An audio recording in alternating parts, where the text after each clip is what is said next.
আসসালামু আলাইকুম, ওয়েলকাম সবাইকে নতুন একটা ভিডিওতে। সকাল শুরু হয় আমাদের খাই খাই দিয়ে। মনে হয় যে মানুষ জাতি আমরা এরকম যে সকালে চোখ খুললাম তো কি দিয়ে খাবো এই চিন্তা শুরু হয়ে যায়। তো সকালবেলা তো আমরা যে যার মতো সবই খাই মোটামুটি সাইজে, যেহেতু আমাদের বাসায় সকালবেলা ভাতও হয় আবার রুটিও হয়। আর ভাতের সাথে ভর্তাও হয়, রুটির সাথে ভাজি হয়, যেহেতু এখন আম কাঁঠালের সিজন তো রুটির সাথে এগুলাও চলে।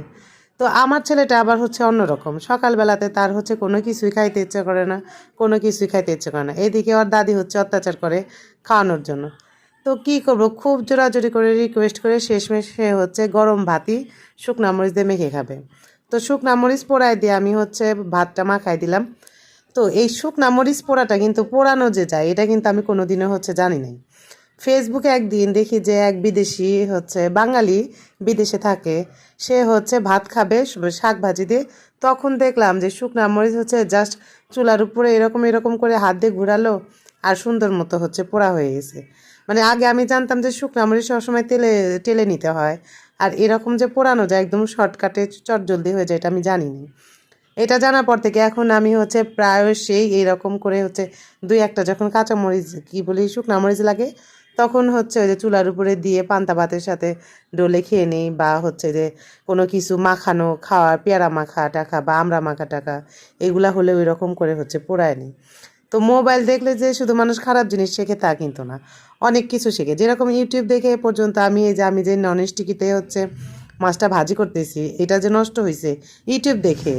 তরমুজের জেলি বানাইতে নিয়ে আমি এই কড়াইটা নষ্ট করে ফেলছিলাম নতুন নতুন থাকতে, যদিও ওই কড়াইটার বয়স এখন অনেক বছর হয়ে গেছে। এরপরে ইউটিউব দেখে শিক কাবাব বানাইতে যায় যে কী লন্ডভন্ড করছিলাম।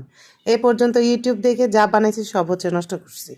যাই হোক, নষ্টর কাহিনী শেষ, চলো দুপুরে রান্না বান্না করি। আজকে দুপুরে যে রান্না বান্না করব, অনেকেই এই সবজিটা দেখে বলতে পারে ইস কোমরে ব্যথা, পিঠে ব্যথা, পায়ের হাতে পায়ের জয়েনে জয়েনে ব্যথা, এই সবজিতে খেতেই পারবো না। তবে এই সবজিটা খেতে যে এত দারুণ লাগে আমার কাছে আগে ভালো লাগতো না, ইদানিং খেতে খেতে এই সবজিটা খুব ভালো লাগে। অনেকেই বলে এইগুলা খেলে নাকি বিষ বেদনা বাড়ে। এমনিতেই যেহেতু এখন বৃষ্টি সিজন, হালকা পাতলা বৃষ্টি সারাক্ষণ একটু একটু হয়, তারপরে জাত সই করে যদি এই তরকারিটা রান্না করা যায় খেতে খুব ভালো লাগে। আমার কাছে তো বেশ ভালো লাগে।